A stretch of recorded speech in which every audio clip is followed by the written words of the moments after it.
This is The Hot Seat with your hosts Charlie Locke and Michael Gagliano from SDR Nation. Each episode, we sit down with the top sales development reps in the game to unpack why they're great. Without further ado, let's jump in. Casey, welcome to The Hot Seat with SDR Nation. Happy to be here. Happy Friday, everybody. Thank you. Well, we're looking forward to chatting with you, digging into your background, your superpower, which we focus on every episode of The Hot Seat, digging into tactical, real knowledge and strategies that SDRs and BDRs in the field can use to level up their game and book more meetings and create more pipeline to hit their goals and accelerate their career. So maybe you could kick things off with just giving us a little bit of background on yourself and who you are and what you're doing. Absolutely. No problem at all. So as I said, my name is Casey McKeon. I have been in the inside sales prospecting role permanently for about the last 8 years. I started out prospecting at a company called BAO, By Appointment Only, a fantastic company to go to and hone in your prospecting and cold calling skills for multiple clients. Really had a great run there for my time, really honed into my skills and my approach and my pace when I'm talking to a prospect, which is so critical in this ever-challenging job. And then after that, I went to a company for a few years called Infuse Media, where I led the inside sales organization there for a few years. And then this past year, I was brought on to RightBound by Jacob Wiggins and a former colleague of mine, and we've come on to the RightBound scene, and we're really kicking butt with getting in front of the right prospects and having some good meetings about our tool that is increasing booked outbound meetings for companies. That's great. And I think what's interesting to point out right off the bat is that, a lot of members in our community and SDRs in general are pretty new on the scene in sales. And, at least I was as well when I went into the SDR role. And, what I think is really interesting about this conversation with you, Casey, is that you've got several years, a number of years, sales development and sales and even leadership experience, which I think will be great to unpack today and shed some light on what's worked for you in the past. And so what are you doing at RightBound today? Yeah, so today at RightBound, my job is to set up and get prospects engaged on the phone. We have some targeted lists that I go after. We have a bunch of good companies in our tool where I am calling prospects that are engaged. And what my job is to do is to get these proper decision makers, VPs of sales, CROs, directors of demand gen, whoever's leading these organizations' efforts to increase meetings, and to get us in front of 30-minute meetings with these prospects on the phone. And there's such a debate about successful ways to get in front of people, whether that's in an email or whether that's the phone. And I am a firm believer that you get much more accomplished talking to somebody verbally for 2 or 3 minutes than you do emailing them 800 times. And I think that there is this fear of picking up the phone and who's going to be mean to me today, and I'm afraid. And you just can't think that way, because one bad egg will lead you to a good one. And so one of the keys for me and I find for success is, number one is I never, ever say where I'm calling from when I call a prospect.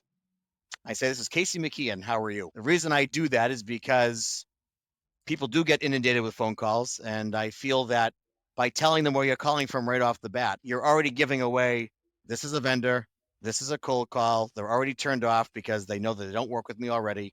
And you're really losing ground on getting a meeting that way based on, already annoying them with this is a vendor call. They're going to figure it out eventually.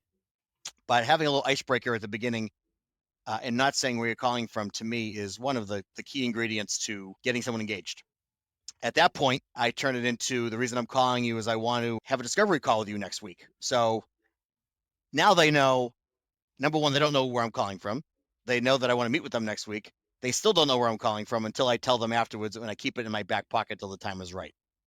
They find out I work at RightBound. I give my pitch on what we do and how well we do it.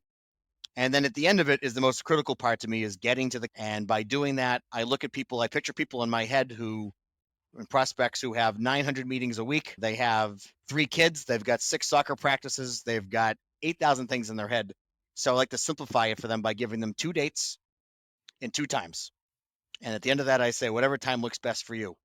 And I find that when you simplify it for the prospect, you're making life easier for them. You're making life easier for yourself.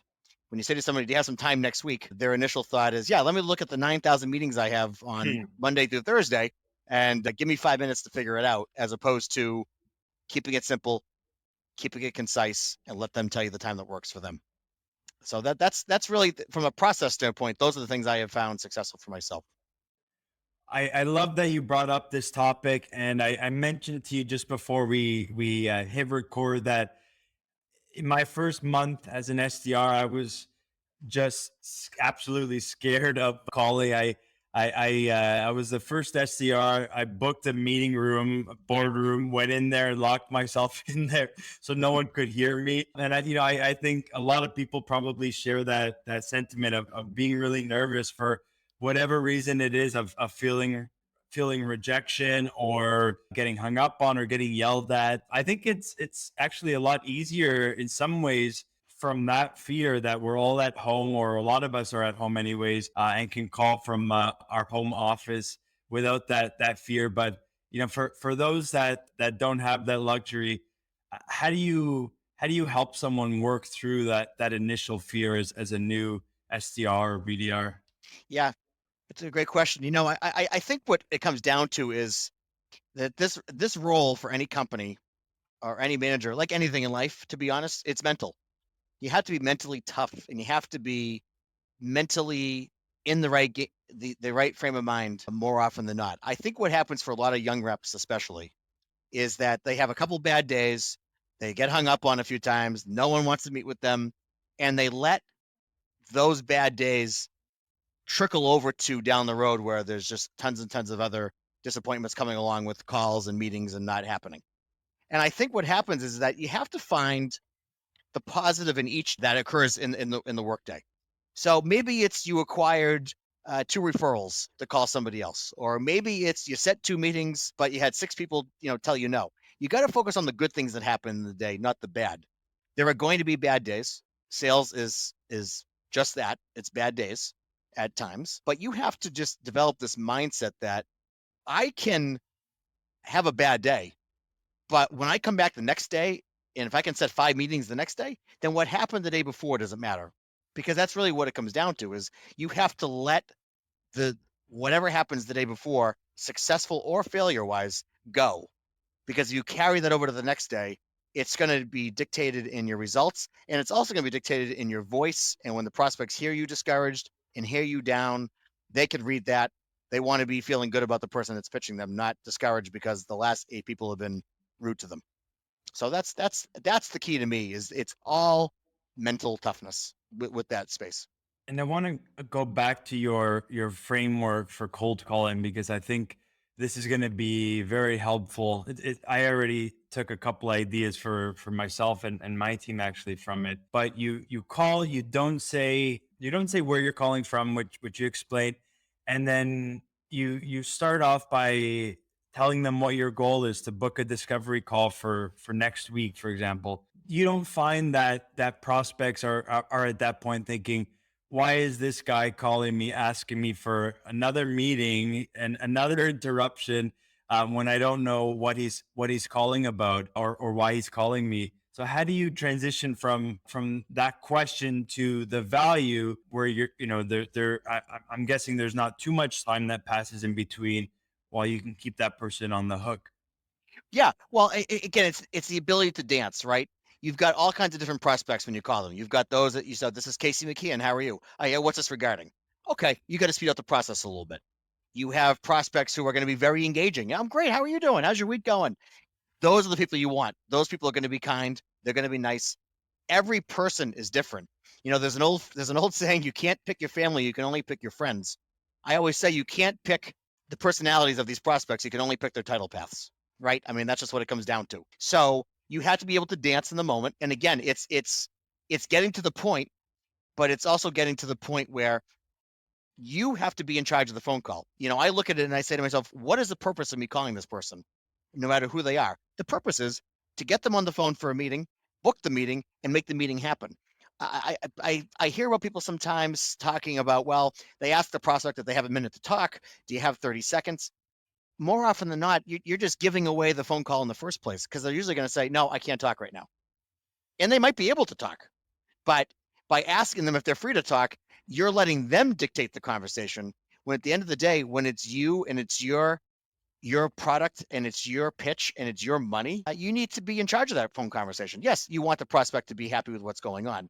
But again, it's about what we're doing as what's my goal? What is my objective in this phone call? And that's to get them on the phone, get the meeting, get it booked and make it happen. And by letting the prospect dictate what happens with that, you really throw a lot of money away by asking them, oh, do you have 30 seconds? Do you have 60 seconds? I think that's more often than not can be a very unuseful tool, because the prospect wins. They could be sitting at home doing nothing, and you could ask them if they're free, as opposed to just jumping into the phone call, which I think to me is far greater than letting the prospect dictate if they're free or not. You own the phone call, not the prospect. That's my take on that. I like that a lot. I'm sure you've seen the approach that some people have used quite a bit recently, where near the beginning of the call, they'll actually come out and outright say, hey, this is a cold call or a sales call. And I'm curious, I got to ask for your opinion on that. If you have, I have an idea what you might say, but what do you think on actually saying outright that this is a cold call before you go into your value or your pitch? My opinion is, if I was the prospect, I would hang up before it even started. That's my opinion. I mean, people hate cold calls. People hate talking on the phone. I mean, for the most part. So by telling them, I mean, I'd rather the prospect figure out that it's a cold call after the fact, when we hang up the phone, saying, oh, I'm meeting with that guy next Tuesday at 9:30 because he just cold called me, as opposed to giving it away before we even begin. I think that's just shooting yourself in the foot, if you want my honest opinion. So you ask about booking the meeting for next week, then you go into your value. What framework do you use to share your pitch or your value to make sure that it's relevant and concise and catches their attention? Yeah, absolutely. I find that I'm a believer in the less is more mentality. So I think there are ways that you can bring your pitch out. You can be very concise, short, but get the point across to these prospects. And again, in the role, when we're talking about an SDR or a BDR, more often than not, you have to know enough about your product. You have to be confident in your pitch. But at the end of the day, it is your outside sales rep's job to sell the product. It's your job to get enough interest out of them to meet with your company. But if you're getting paid on a situation where you get paid on meetings to occur, then you got to make sure that you're doing your job. You don't need to be an expert on the product. You have to know enough. But if your job is to get the prospect in front of the outside rep, then it's their job from there. There's a great movie called Hitch, one of my favorite movies of all time, with Will Smith. And Will Smith's job is to get the first dates to occur. Once the first dates happen, it's out of his hands. I look at this job the same way. Make the first date happen. Let's get these prospects to the date. And then it's up to the person on the date, in this situation, the outside sales rep. It's their job to sell the product. Lights, camera, action.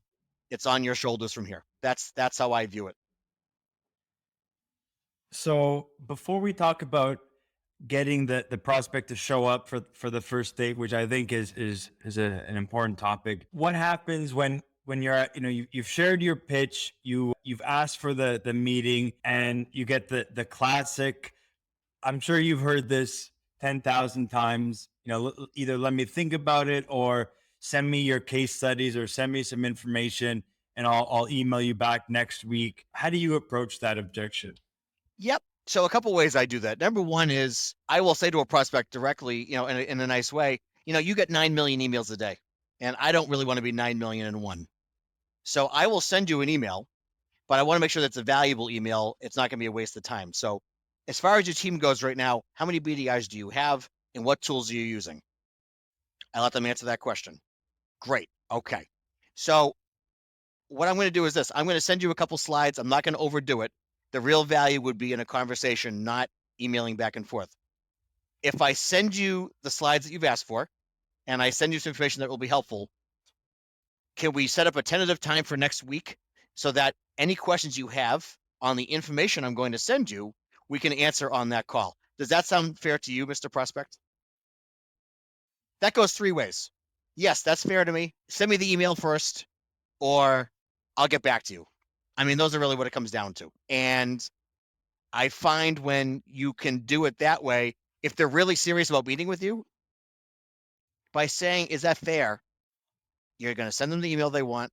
You're going to send the information they want. And if they like what they see, then they've already agreed to meet with you, and they've agreed on a time, because after they agree to that fair offer, you give them the time. So I know I mentioned 10:30 on Tuesday. Does that work? Yes, that's great. Awesome. The email's on the way.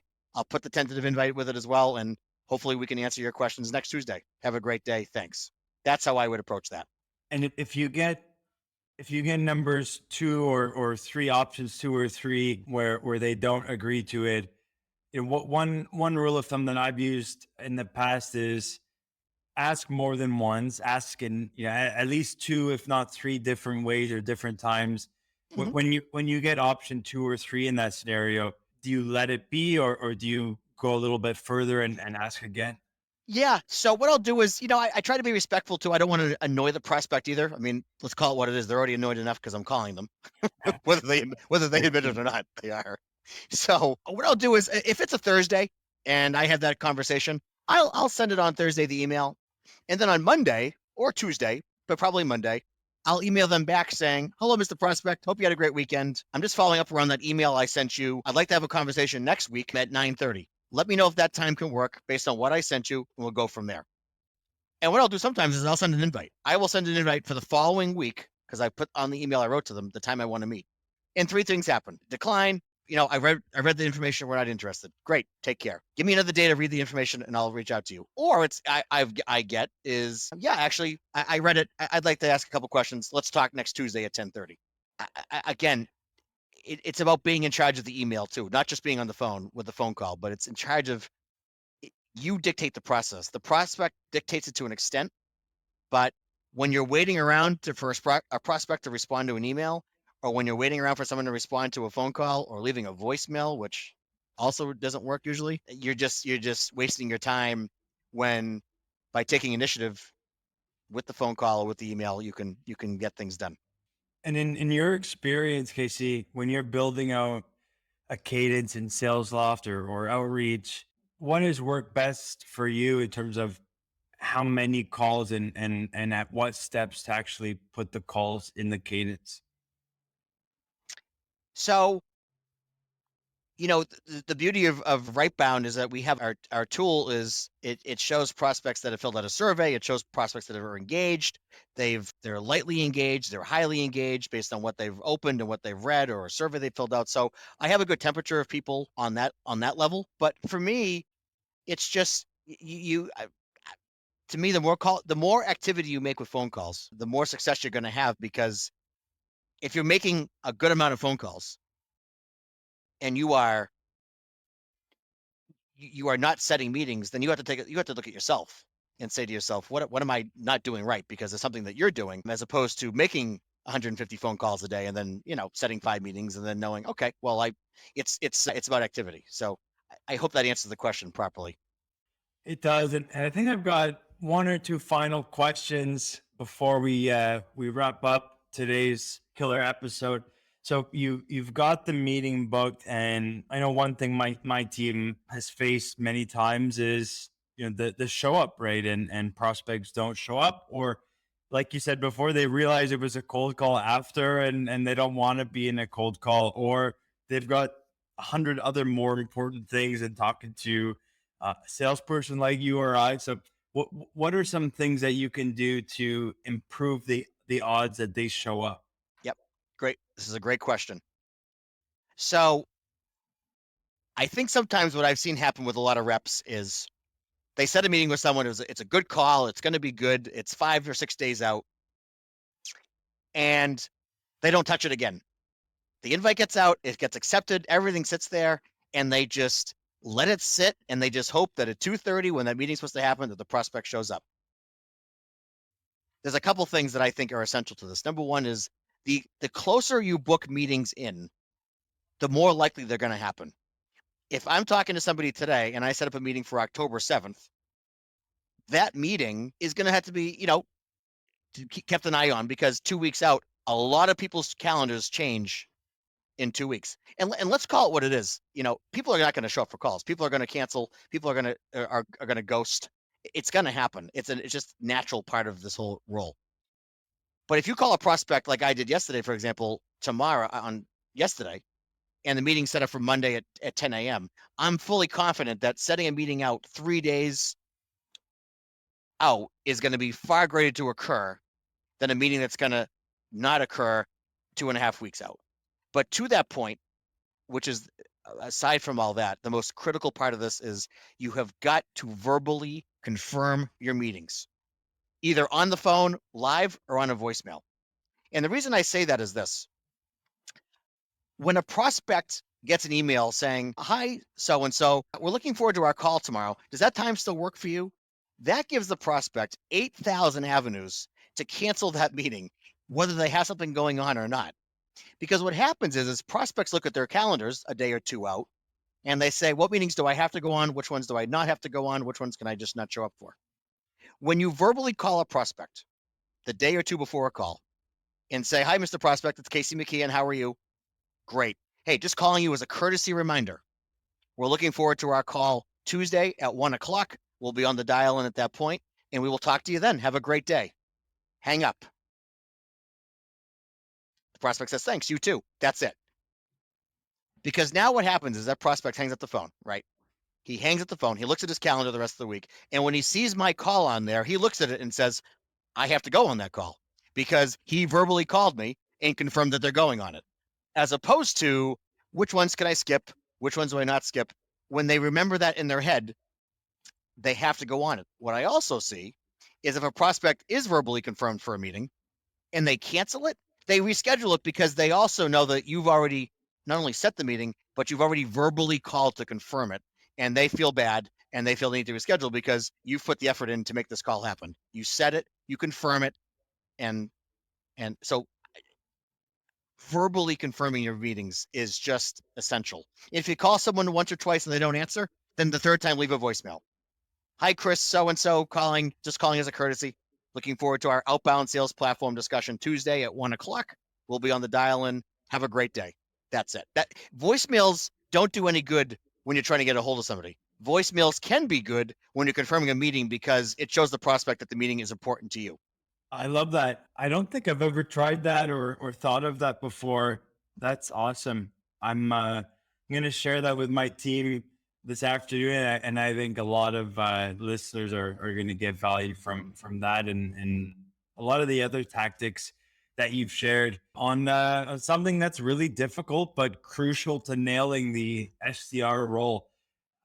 Casey, it was such a great pleasure having you on, and really appreciate your time and you sharing some of your expertise with the wider sales development community. We appreciate you. Yeah, I appreciate it as well. Happy to do it anytime, help anybody I can. So I appreciate you guys having me today as a guest. I really do. Thank you. If you enjoyed this episode, please leave a review. And if you're interested in joining SDR Nation's membership and private community, head to sdrnation.com.